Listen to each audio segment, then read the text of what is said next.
I had the opportunity to coach Sally Moore.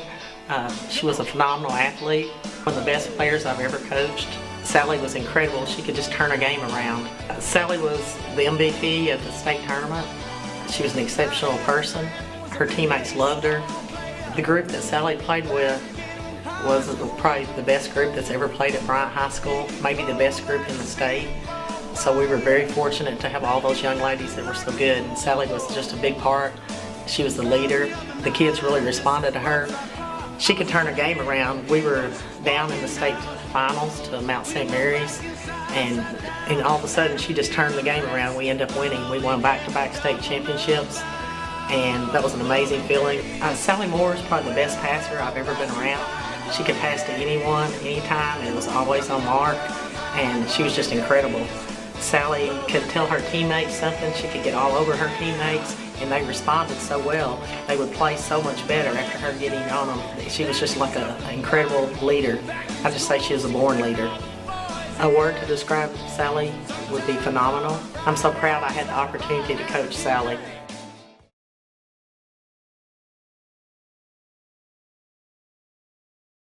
My relationship to Spencer McCorkle was that I was his the head track coach here at Bryant during his years from 9th grade through 12th grade. Spencer was a unique athlete. He showed some potential as a 9th grader as a pole vaulter, set the school record in the pole vault at 13 feet 9 inches, which still stands, which is very good for a 9th grader. But his speed continued to develop, and as he approached his 10th grade year, that speed combined with his work ethic led him to some really special things. I would say that his greatest accomplishments here at Bryant High School would probably be winning the Nike Outdoor National Championship in the pole vault in 2007, which was his senior year. He also set the state indoor record that still stands today for classes 5A through 7A. He has the state 7A outdoor record in the pole vault. He has one of the top 10 or 15 vaults in United States history. His best vault of 17 feet 9 inches. He still has a number of meet records around the state, and he will always be the first pole vaulter in state history to go 17 feet, which he did as a 10th grader. So if there's one specific highlight of his career that stands out in my mind, it's probably going to be his first clearance of 17 feet. And unfortunately, I was not there to see it because he had gone down to Magnet Cove with his parents for a small track meet, and his vault coach, Maury Sanders from the Arkansas Vault Club, was there. And so I stayed behind here at Bryant for practice and got a phone call from David McCorkle, Spencer's dad, and David was really excited and told me that Spencer had cleared 17 feet, which was really just mind-blowing, because at the time his best was 16 feet, a little bit over, and he had actually kind of plateaued for a while. He was going 15.6, 16 in a few of the meets, and I think he was getting a little discouraged. Then he finally broke through, and when he cleared 17 feet, all of a sudden he was a national class athlete. He was featured in Track and Field News basically from that point forward, through the rest of his high school career. He was ranked number 1 in the nation his senior year in the pole vault, according to Track and Field News, which is a well-respected track and field publication. So as far as anything special about Spencer, well, I think I need to point out that Spencer had a great work ethic.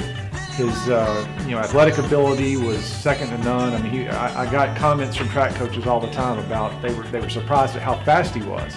And we'd run the 200-meter dash and compete very well in that, but it shouldn't have been a surprise because you don't go 17 feet up in the air unless you have a lot of speed. But he had great coaching from Maury Sanders at the Arkansas Vault Club, and for my money, Maury is the best pole vault coach in the United States. So Spencer benefited greatly from working with Maury, and he's not the only athlete. We've had other athletes here at Bryant. In fact, Maury's kind of made Arkansas, one of the top pole vault states in the nation. So Also, something about Spencer, he was a member of a 4x100 meter relay team that broke the school record here at Bryant that had been standing for a good while. So if I could describe Spencer in one word, it would be trailblazer, because he was not afraid to go and do things that people had never done before. You know, the idea of a 10th grader clearing 17 feet in the pole vault was unheard of, but not to him. You know, to him it was just what he expected to do, and he set his goals high, and he reached them. And so, you know, I'm very proud of Spencer, and I think that this honor of being inducted into the Bryant Hall of Honor is well earned.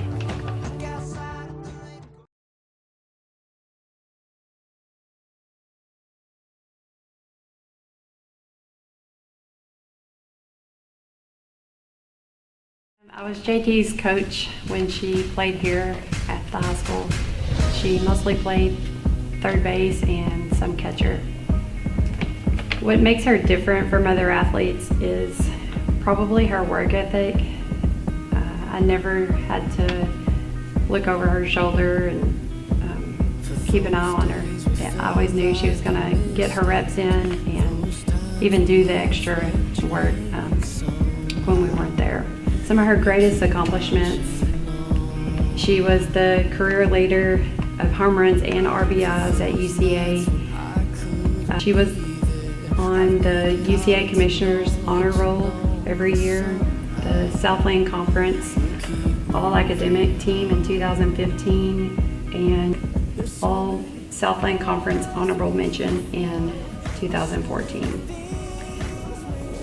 In her high school career, she was on the team that had 3 state championships, which is a great accomplishment, especially in our conference. At 7A, it just doesn't happen very often, but I think a big part of it was her being on the team and her leadership. Highlights of her career would probably be winning the conference in college. They won the Southland Conference last year and ended up in the NCAA tournament. Those were both first for the UCA program, winning the conference and making it to the tournament. And that was really big for her and for the program. She's graduating April 22nd with a degree in biology with a 3.68 GPA, and I know she's wanting to get into medical school and become a doctor, and I think that's very respectable. One word I could use to describe her would be resilient. I can't recall a situation that she has given up in, no matter how difficult it was or what we were facing.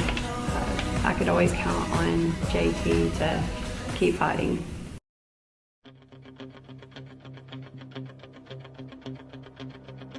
My name is Gary Mills Rucker. I graduated in 1984, and I'm here to help honor Cheryl Hall Nelson, who graduated in 1982. She was a senior when I was a sophomore. The reason she's special or important to me is because she was a teammate and a friend on our 1982 basketball team and our 1982 track team. The reason I think she's pretty special is because she was a great leader. She was a great rebounder. She was a great role model for us younger kids who looked up to someone like her. She was a very intelligent young lady. She was, again, smart, funny, friendly, somebody you really liked to be around at the time. What I think are some of her greatest accomplishments team-wise are going to be through basketball. Her senior year, we won the conference championship. We also went on to win the 4A state championship, and back then they actually had an overall state championship where you competed with groups of different classifications, and we won that also that year. As far as track goes, we ran, well, she was the big speedster. She was a great sprinter. I just tried to keep up and do my best, but we competed against each other in the sprints, but we also ran the relays together. She usually ran the anchor leg, and she was incredible. Team accomplishments in track would be, we ran the state mile relay in a state record time her senior year, and that was pretty exciting. We finished third in the state in the 400 meter relay. So it was a fun year that year. Her personal accomplishments, which were really exciting, is she set a state and overall record in the 400 meter run, and she also set a state record in the 200 meter dash. So she was great. She was so fun to watch run. She was incredible. One of my funniest memories about Cheryl is when we would be out in the middle of the field waiting for the next event to be called, she would say, "Hey Mills, come here." So I'd walk over and she'd say, "Stand right there. I just need you to be my shade because I don't want to be any darker than I already am." And we would all think that was pretty funny. So she was a joy to be around and a great teammate.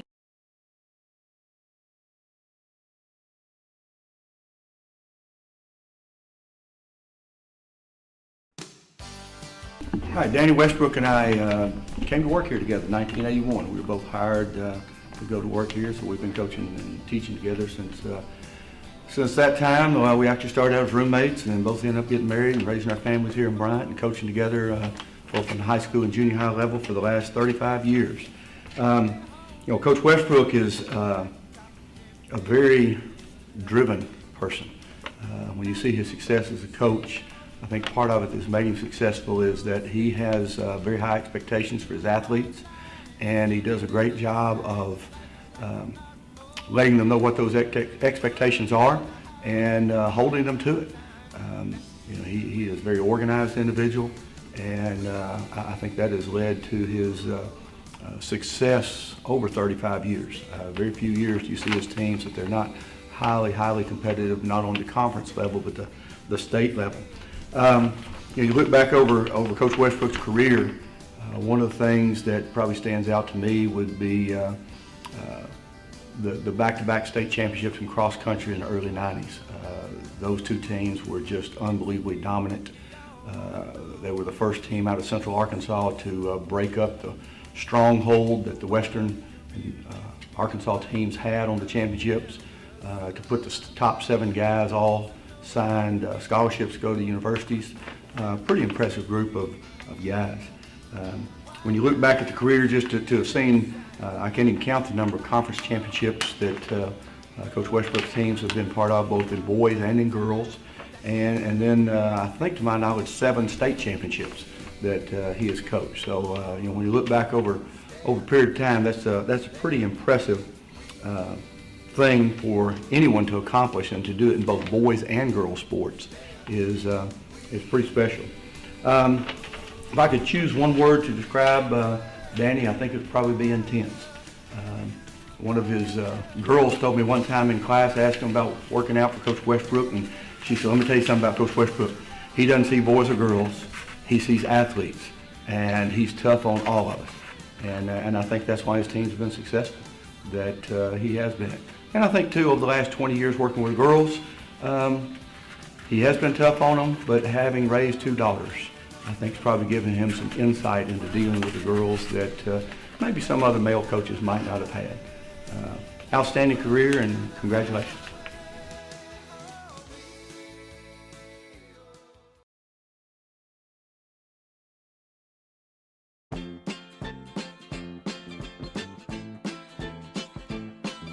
My name is John Farshman. Johnny Farshman, I was known at high school, and I was a teammate and a classmate of Larry's in high school in the school year 1950-51. We were basketball and football teammates. Basketball and football were the only sports at the time. We were classmates also, and we graduated in 50-51. What made Larry outstanding to me was his athleticism. His personality was one of, he was colorful and funny, until he walked on the basketball court, where his disposition changed totally from that to determination and intensity. What were his accomplishments? At Bryant, he was in basketball all district, all county, all Benton tournament, all Bryant tournament. He scored 52 points in a game against Benton in the county tournament, which, as far as I know, is still a standing record at Bryant. In other games, he scored 42 points. I'm sorry, 42 points. I don't know which. If he didn't score at least 20 points in the game, it probably meant that he wasn't playing in the game. He received an athletic scholarship to Arkansas State University, Arkansas State College at the time. It's now UCA at Conway. He made all AIC in basketball and baseball. And it should be noted at this time, that as a teenager, he also received a contract from the Brooklyn Dodgers and the New York Yankees, but he opted to pursue an education. He received his degree in math education and physical education coaching from UCA. His first coaching job was at McFadden, Wyoming, where he coached basketball for 2 years. He returned to Arkansas to coach basketball and football for 2 years at Crossett. Health concerns sent him to a drier climate in Bayard, New Mexico. He taught math and coached tennis at Cobre High School for 18 years. During this period of time, he was awarded 2 science math scholarships, which he used, number 1, to attend Louisiana State University, where he received his master's in math education, and the second one to the University of Michigan, where he earned his doctorate in math education. His students loved him. He was always excited to see them excel in whether sports or academics.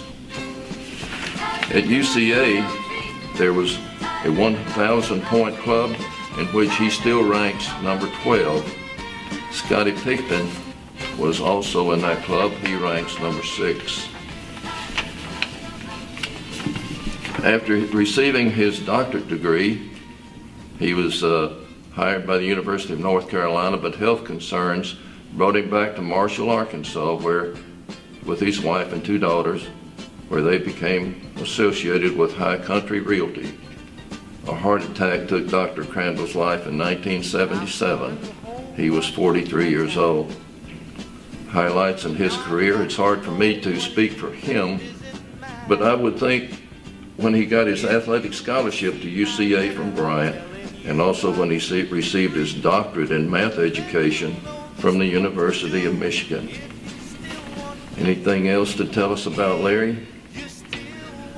Something some may know and some may not. Throughout all of his athletic accomplishments, he suffered from a severe handicap. He had asthma. Several times in the locker rooms when we were playing basketball, he was really struggling to breathe. If you could choose one word to describe, I would choose 2 words, athletics and academics.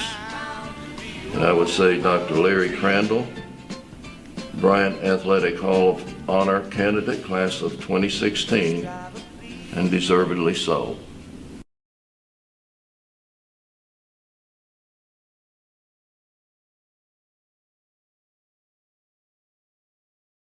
My name's Gary Teeter. I'm one of the members of the 1971, 72, 72, 73 tennis team. And we're excited to be here and honored to be inducted into the Bryant Hall of Honor. A little bit of a uniqueness about our team in that back in those days we did not have a coach. And so a lot of the activities that we were able to do in scheduling, we took on a lot of that responsibility. Back then the focus was pretty much on football and basketball, and tennis was something that the current superintendent at that time, Ed Love, and one of the teachers, Charles Russell, took an interest in. And so these were 2 individuals with the school that showed an interest in the tennis team. And as a matter of fact, a few years earlier, back I think in around 1968 or 69, Ed Love, the superintendent, had encouraged Freddie Marsh to go to one of the state championships. Freddie was able to win one single title, but was not able to win a state title. Soon after that, our team was formed at the encouragement of Mr. Russell. And so our first attempt as freshmen to go to a state tournament we went, and our tennis team finished second, but we did not finish enough to win a title. The second year that we went, again, our team finished second, but again, not enough to win a title.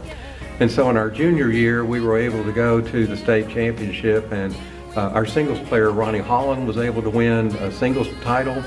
And my brother, twin brother, Larry, and I were able to win the doubles. We came in second. And so as a team, we won the state in 1971-72. The next year, we carried a team back to the state championship, and we won not only the state championship, but we won the singles and the double titles outright. Now, back then, for the state, you could only carry one singles team and one doubles team, but in our district, we could play more than one singles and more than one doubles. And so I think that was one of the successes that we had with our team, is that we had a pretty deep bench of players. Kevin Jones, Kevin Hammond, Doug Wilson, Mark Pelton, Benny Britt, Johnny Bishop, and I'm probably leaving out a few players, but this was our team. And so we were a district AA team back then. But most of those teams lived far enough away from us that we weren't able to play them on a regular basis. And so we played teams that were AAA and 4A, and we beat them.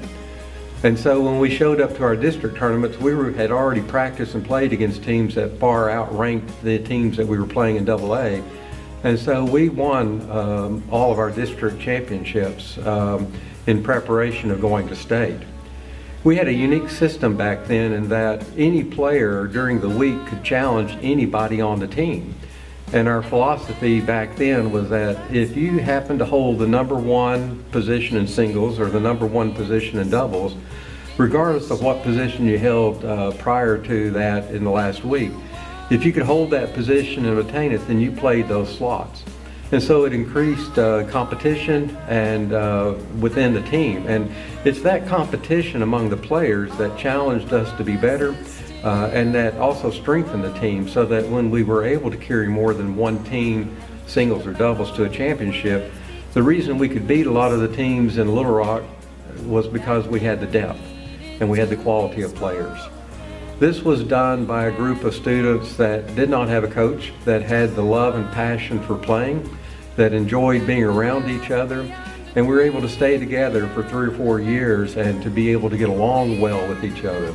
These were students that were at the top of their class. These were students that were not only academically strong, but also very good at playing the game of tennis. We were able to understand the coaching side of it also, and were able to bring the best out of most of the players there. I think we were able to do a lot of what we were able to do because of the support by Mr. Love and some of the teachers. And most of the coaches back then really didn't quite understand tennis and what it took to be able to play tennis. Often we played with hurt ankles, we often played with strained muscles, we often played at times in the cold and the rain without having adequate supply or equipment. But yet we had the determination to see it through. We were glad to be able to play and to have the opportunity to do things at that time that probably a lot of teams wouldn't be able to do now. We were able to do things that most teams since then have not been able to do. And we've been able to maintain a friendship and a relationship over the past 43 or so years. And so tonight is an opportunity not only to be recognized by the school and to take a place as being the first men's team to win back-to-back state championships in the history of Bryant High School, but to be able to come back and see our teammates and to be able to share stories. So we're thankful for the opportunity to be inducted, to take our place in the history of Bryant High School, and we are excited to see that the continued success of all the teams at Bryant High School continue to win state championships. This has been a wonderful experience for us, and an experience that has shaped the lives not only of our lives, but the lives of so many.